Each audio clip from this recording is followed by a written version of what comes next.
तो फ्रेंड्स, मैं आज आपको बताऊंगा जनरल एंट्री कैसे करते हैं। तो जनरल एंट्री आज अगर अगर आप ये जनरल एंट्री सीख लेते हैं तो शायद ये आप कभी नहीं भूल पाएंगे। लेकिन उसको बताने से पहले मैं आपको थोड़ा सा बेसिक कंसेप्ट बताऊंगा।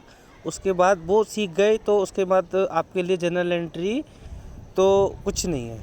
तो चलो देर ना करें और शुरू करते हैं। तो भाई अगर मैं बात करूं तो एक व्यापारी होता है और व्यापारी क्या करता है, सेल और परचेस। एक व्यापारी है, व्यापारी की खरीद होती है, खरीद करेगा, भाड़ा देगा, खर्चे करेगा, टेलीफोन का, बिजली का, सैलरी का, ठीक है। फिर परचेस जो खरीद करी है उसको सेल करेगा, उसकी कोई अदर इनकम भी बनेगी और उसका जो माल लास्ट में माल बच जाएगा, ठीक है साहब। तो जो उसने सेल करी और जो उसने ख़रीद करी और ख़र्चा किया, बचने के बाद अगर सेल ज़्यादा होती है, इनकम ज़्यादा है तो प्रॉफिट, उसको प्रॉफिट होगा। अगर ख़र्चा ज़्यादा हो गया, सेल कम की हुई, स्टॉक भी कम बचा, तो क्या होगा, उसको लॉस होगा। तो ये आपका एक कंसेप्ट हो गया कि ये व्यापारी ने खरीद करी, परचेज और सेल, ये बन गया उसका प्रॉफिट एंड लॉस। इससे जो प्रॉफिट निकलता है उसे बोलते हैं प्रॉफिट एंड लॉस, ठीक है जी। तो दूसरा फिर बनती है इसकी बैलेंस शीट। तो बैलेंस शीट में इसका अगर मैं बात करूं तो क्या क्या आइटम होते हैं बैलेंस शीट में। बैलेंस शीट में होती है इसकी कैपिटल, और प्रॉफिट होता है तो जुड़ जाता है, लॉस होता है तो घट जाता है। फिर होती है इसकी लोन, जो जो उधारियाँ इसने ली हुई हैं वो सारी उधारियाँ। क्रेडिटर, माल जिससे ख़रीदा हुआ है उधारी में, वो मतलब जितनी देनदारियाँ हैं वो सारी इधर आएंगी। और फिक्स असेट, इधर इधर आ गया फिक्स असेट्स, असेट की साइड में। बैलेंस शीट में दो ही साइड होती है, एक लायबिलिटी की साइड है, एक असेट साइड। लायबिलिटी मतलब जितनों को हमें देना है, ये देने वाली साइड है, हमें जितनों को देना है। ये लेने वाली साइड है, या हमारे पास जो माल रखा है, असेट। तो डेटर हो गए, फिक्स असेट हो गया, बैंक बैलेंस हो गया, हमारे पास कितना है, कैश बैलेंस हो गया, क्लोजिंग स्टॉक हो गया। ये आपकी एक, मैं मान के चलता हूँ ये सारी चीज़ें आपको आती हैं। तो नहीं भी आती है तो मैंने आपको एक बार बता दिया कि ये साहब देनदारियाँ वाला साइड हो गई, जो हमें देना है, और जो हमें लेना है या हमारे पास है ऑलरेडी, वो असेट साइड में आ गया। ठीक है सर, इतनी बातें क्लियर है। तो अब आगे बढ़ते हैं। अब क्या होता है कि अब मैं आपको बताता हूँ कि होता क्या है। होता ये है कि आप जब भी कोई खर्चा करेंगे, जब भी आप कोई खर्चा करेंगे तो क्या होगा, उसको आप डेबिट करेंगे। यानी ये हम अगर बोलें तो ये हमारी जो भी इसमें एडिशन होगा असेट साइड में, तो उसके लिए हम उसको क्या करेंगे, डेबिट करने पर ये इसमें एडिशन होगा। जनरल एंट्री का एक कंसेप्ट बता रहा हूँ मैं आपको कि अगर कोई भी जनरल एंट्री करने से मतलब कोई भी आपके पास कोई एक एंट्री कर रहे हो और उसके करने से मतलब आपने कोई भी ट्रांजैक्शन करा जिसके करने से फिक्स एसेट बढ़ेगी, डेटर बढ़ेंगे, बैंक बैलेंस बढ़ेगा, कैश बैलेंस बढ़ेगा, तो क्या होगा, उसके लिए उसको डेबिट करेंगे हमेशा। फिक्स एसेट बढ़ी, ट्रांजैक्शन किया, यानी कि कोई फर्नीचर ख़रीदा, फर्नीचर बढ़ रहा है, तो फर्नीचर को डेबिट करेंगे। तो डेबिट करने से क्या होगा, असेट बढ़ेगी। और लायबिलिटी को अगर बढ़ाना है, लोन, क्रेडिटर वगैरह, तो इसको बढ़ाने का क्या तरीका है, इसको क्रेडिट करेंगे तब बढ़ेगा जी। इसको डेबिट करेंगे तो बढ़ेगा, उसको क्रेडिट करेंगे तो बढ़ेगा। ये जनरल एंट्री का कंसेप्ट है। ऐसी परचेज में है, इधर है पी प्रॉफिट एंड लॉस में। तो ये वाली साइड सेम साइड इसको हम लेके चलेंगे। यानी इस साइड में जो भी एडिशन होगा, परचेज में एडिशन होगा, माल ख़रीदा तो परचेज को डेबिट टू, कैश ख़रीदा तो टू कैश। तो और इधर की साइड में जो भी एडिशन होगा उसको हम क्रेडिट करेंगे। तो और सरल तरीके से आगे समझते हैं। देखिए, जैसे कि मैं अगर बात करूं कि purchase from Raja limited, purchase from Raja limited, ये हमने एक माल ख़रीदा है, किससे, राजा लिमिटेड से। किस में एडिशन, खर्चा हुआ है, खर्चा होगा तो क्या होगा, डेबिट साइड बढ़ेगी। मैंने क्या बोला था अभी कि अगर खर्चा होगा तो हम डेबिट साइड करेंगे, और क्रेडिट लायबिलिटी बढ़ेगी तो क्या होगा, उसको क्रेडिट करेंगे। तो देखिए, खर्चा बढ़ा तो उसको डेबिट करा, और टू राजा लिमिटेड माल खरीदा, purchase from Raja limited, purchase account debit to Raja limited 10,000 रुपये का। इससे क्या होगा, हमारी परचेज बढ़ जाएगी, प्रॉफिट एंड लॉस अकाउंट में टू राजा लिमिटेड कहाँ चला जाएगा, क्रेडिटर्स में। ठीक है, अब नेक्स्ट है टेलीफोन का पेमेंट किया, तो टेलीफोन खर्चा पेमेंट किया, खर्चा अगर बढ़ रहा है, मैंने क्या बताया था कि खर्चा बढ़ेगा, इस साइड में जो भी एडिशन होगा तो क्या उसको क्या करेंगे, डेबिट। और असेट साइड में कोई भी अगर एडिशन होगा, इस साइड में कोई भी एडिशन होगा तो उसको डेबिट करेंगे, खर्चे। यानी ये कौन सी साइड है, खर्चे की, और ये कौन सी साइड है, असेट।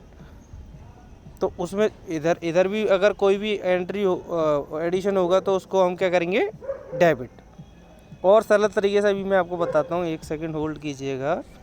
ये यहाँ पे भी अगर कोई एडिशन होगा तो उसे हम क्या करेंगे, डेबिट। चलिए, तो मैं आपको अब और सरल तरीके से बताता हूँ। देखिए, ऐसी कैश सेल हुई, तो कैश सेल हुई तो इसका क्या करेंगे, कैश सेल हुई तो भाई कैश आया, क्योंकि असेट साइड में कैश आ रही है, मतलब असेट वाली साइड हमारी बढ़ रही है, कैश आ रही है, उसको डेबिट करेंगे। बढ़ रही है, मैंने क्या बोला, असेट साइड जाकर बढ़ेगी तो उसको क्या करेंगे हम, डेबिट।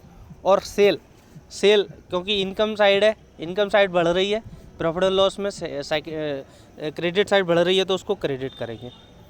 ठीक है, और सरल तरीके से देखो, मैं आपको दोबारा से समझाता हूँ, फिर आपके क्लियर कंसेप्ट क्लियर हो जाएगा।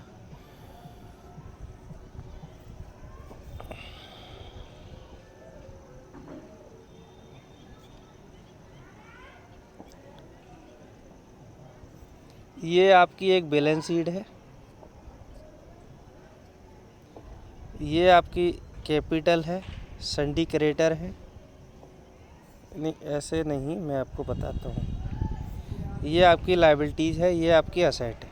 ठीक है सर, ये मैं मान के चलता हूँ, ये आपको लायबिलिटी सारी मालूम है, असेट आपको सारी मालूम है। और ये आपका प्रॉफिट एंड लॉस अकाउंट है,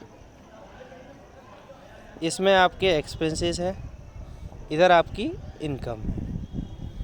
अब ए में, ई में, इसमें एक्सपेंसेस में या असेट में कोई भी एडिशन होगा तो उसको आप क्या करेंगे, यानी कि मैं अगर बात करूं ई प्लस ए में अगर कोई एडिशन होना है तो क्या करोगे, उसको आप डेबिट।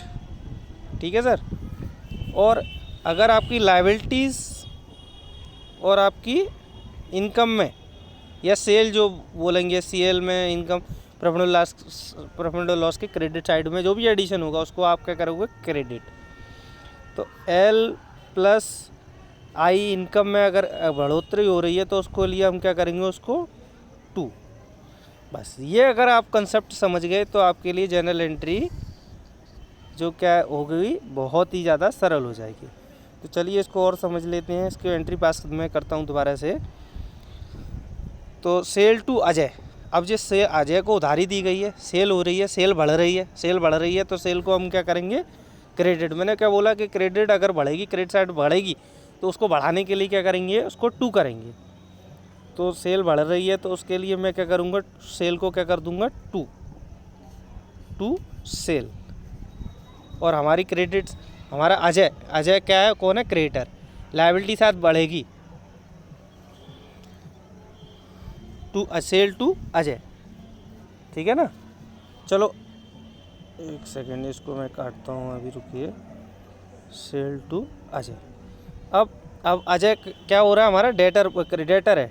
सेल, अजय को हम उधारी दे रहे हैं, माल बेच रहे हैं, तो अजय कौन है, असेट साइड बनेगा, असेट साइड में जाएगा, डेटर में जाएगा ना।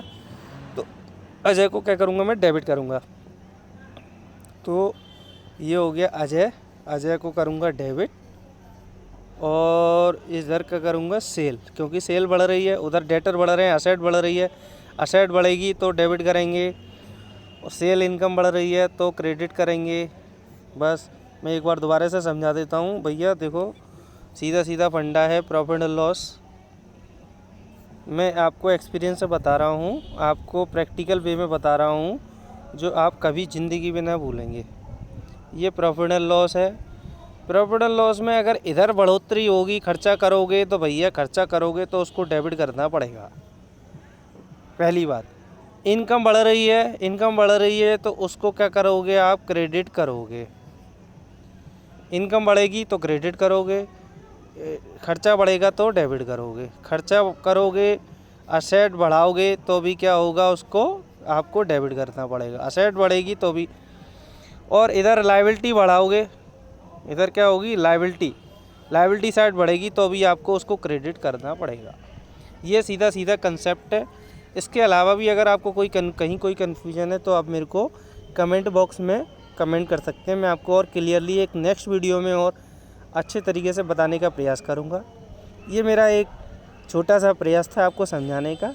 बाकी नेक्स्ट वीडियो में मैं और एक अच्छी आपके लिए आपके एग्ज़ाम से रिलेटेड, आपके कोर्स से रिलेटेड, आपको general entry, balance sheet, P&L किस और अच्छे ढंग से बना सकते हैं, कितने मतलब सरल तरीके से, जो आपको कहीं कोई प्रॉब्लम ना आए, उस तरीके से मैं आपको बताता रहूँगा। तो मेरे चैनल को प्लीज़ सब्सक्राइब कीजिए और लाइक का बटन ज़रूर दबा दीजिएगा अगर थोड़ा सा भी आपको अच्छा ये लगा हो। धन्यवाद।